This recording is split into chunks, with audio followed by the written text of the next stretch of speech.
In a moment, I will pass out the worksheets that we've been working on the last 2 weeks. If you don't have a copy, or if you need a copy, I've got extras that I'll be passing out. We've been working on these worksheets to guide our spiritual discernment together. And at the end of our time tonight, I have cards for each of you that will guide you when you want to do personal, individual spiritual discernment. These can be used every day, every morning, every night, once a week. Whenever you need some discernment or just welcome it on a regular basis, I'll give you these cards so you can take this process home with you. And tonight we'll be finishing up our worksheet. We've gone through number 4 on our discernment worksheet. Last week we worked on number 4, and it asked us to come up with 2 or 3 key items based on all the things that we've heard and talked about and felt and discussed with each other. It could have been issues, ideas, topics, opportunities, challenges to address, anything like that that can motivate, spur us to action. So I took every group's sheet and I jotted them down and I put them on right here at the top where it says focus on. So those 2 sheets, focus on, left and right. Those are all the things that were mentioned. So I'll just go ahead and read them out in case you can't read them on the wall. Many good things that were mentioned, many overlapping things. So I've kind of combined some together. You'll probably hear some familiarity. So here were all of the key items that you all in your different small groups came up with that are good opportunities or issues that can spur us to action. So, focus on kids, youth, and families, because there is a lower number of children and youth in our church now as compared to the past. We could do something that engages youth and young people of today. Maybe talk with the schools about what that could be. We could do meet and greet opportunities at sports games in our area, at schools or rec league sports games. We could offer a kids cooking class like baking or making pizza, other fun things like that. And I'm glad to say that when the youth gather this Sunday for their weekly youth group at 6, they will be doing exactly that. I think it's Sandra Bishop Ray, is that who is leading them in baking cookies this Sunday? So doing more of that was a good suggestion. Having a youth community chorus, maybe in conjunction with the Weaverville Music Club, to create a space for youth to make music or to learn music, offer music lessons for adults and children, which maybe could lead to even musical theater opportunities or different musical expressions in worship for people to use the gifts they have or the ones that they have learned or are working on. This one, I want to get some more information about, but I like it. More signs to go up. One group I think said more parking signs. I am a big proponent of better signage, and I was wondering what that one was about. Who said that? Who said more signs? Oh, yes, Sarah, what do you mean? It wasn't me, but it was my group. Okay. We were saying, like, we liked the signs we have added in the last few years to help people find the sanctuary and stuff easier. But we were trying to think of ways to feel a little more welcoming, and so that was part of it. Like, because we park in the back, like, do we need to have, I don't know, I was going to say, something in the front that points people to parking in the back, or different things like that. It was just part of the whole welcoming package that we were thinking of. Good. That I like that too. And we were talking about that in the staff meeting this morning. And telling our new team member, Chuck, that every year we offer a little more signs to help a little more direction and a little more welcome. And there is definitely a good need to increase the welcome and direction that we can add. Quick comment, Yvonne, yes? Yeah, because when I drive by, I used to see what was on the board. And I can never wait to pass by and see what is written on the board. So when that changes more often, it's exciting to me, and Good. I'm sure I can't be the only one. Good. You're not the only one. Good. Other things that were mentioned as opportunities or issues that can lead to action. Facilitating missional times of goodness or generosity, or encouraging social justice and community partnerships with good work. Other suggestions included forming a group that could visit people, especially the sick and the lonely, having a visitation group. Another suggestion was to work with and support places like Transformation Village, which serves women and children to help them transition into stable housing. Also, offering discipleship opportunities to help people be more like Jesus inside and out. That can be both opportunities for inside our church and the community to help encourage people to love their enemies, show grace, ask for forgiveness, as a way that we can help educate our Weaverville community on various social issues and be that discipleshiping force in our community, that we offer that as a gift to our community.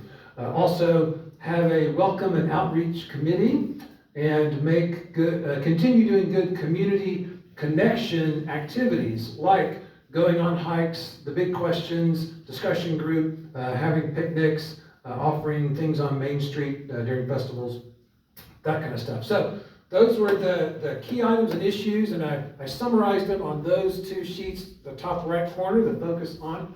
So I want you all to keep those in mind as we talk, and I will say that all of those are fantastic, and one key requirement as we move into action, making those successful is really good PR and marketing to spread the word so that other people know what's going on. That is really important. If nobody knows what you're doing, then nobody, by definition, can come. And since the percentage of people who might be interested is really small compared to the larger population, then we have to get the word out in a huge way through multiple platforms to let everybody know. So we'll be incorporating that as we move to action.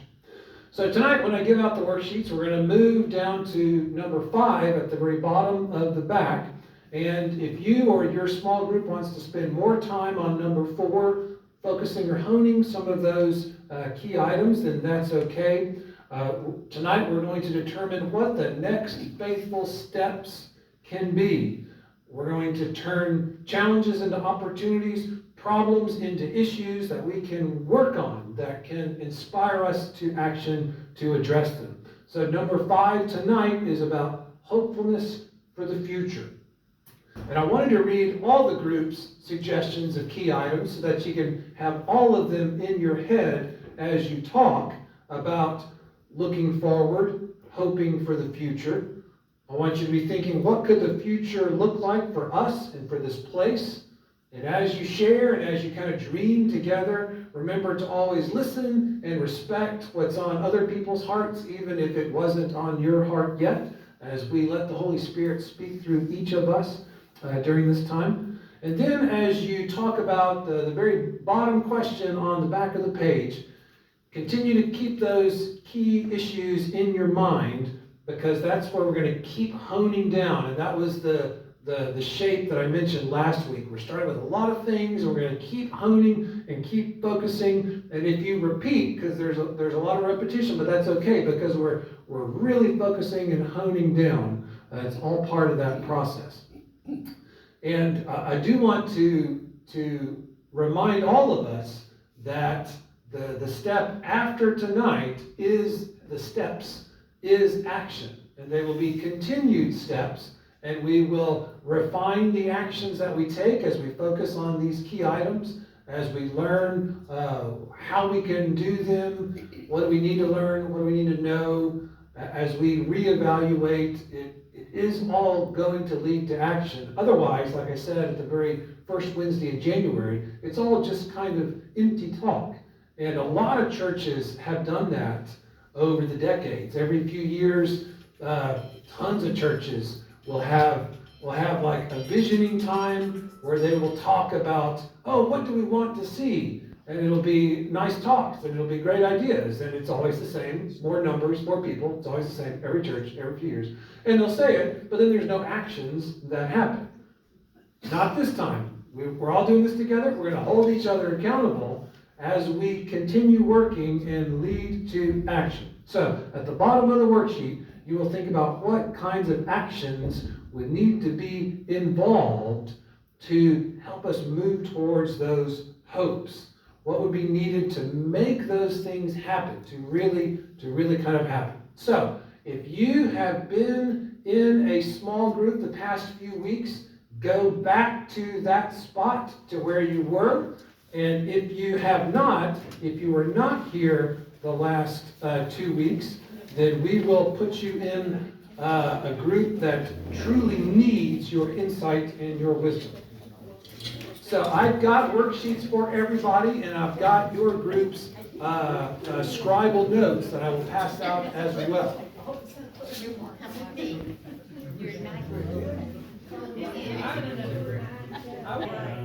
is so-and-so's pew, because they have paid for it. Yeah, their name is literally. And then the pews that are not paid for are anybody's game. That's the only pew I know that has. I have not checked any other pews. Okay. All right, we'll start concluding your thoughts for this evening. And this is definitely not the final time we'll ever be thinking about this, but I do want us to be wrapped up by 7-ish. I gave out the individual spiritual discernment cards for each of you to use whenever you want to, whenever you need to, or just every day or every week or every Thursday, whatever it is. So take those and use. Those are geared more toward individual spiritual discernment, so please use those. And I will collect the sheets that you've written down. I hope you have written down your good thoughts, and if you got so invested in the conversation, that's fine. Just make sure somebody jots down all the good things that you all talked about, and I will collect them in a moment, and I'll put them on more papers and collect everything. And I think what we'll do next is I'll collect those, and the Thriving Congregations team in the church that's been meeting once a month, usually, and planning good group sessions, listing times, conversations, all that kind of stuff. I think I'll take these, and that group can talk about them, and y'all come up with two or three, and really focus on, okay, this is kind of where the main 1 or 2 or 3 is really focusing on. So I think that can be the next step as that group. Thumbs up, good, from the group leader here.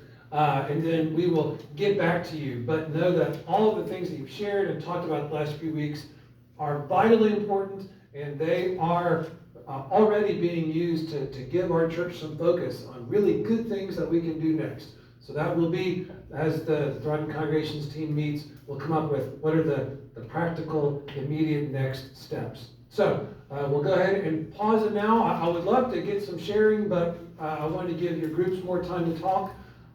So thank you so much.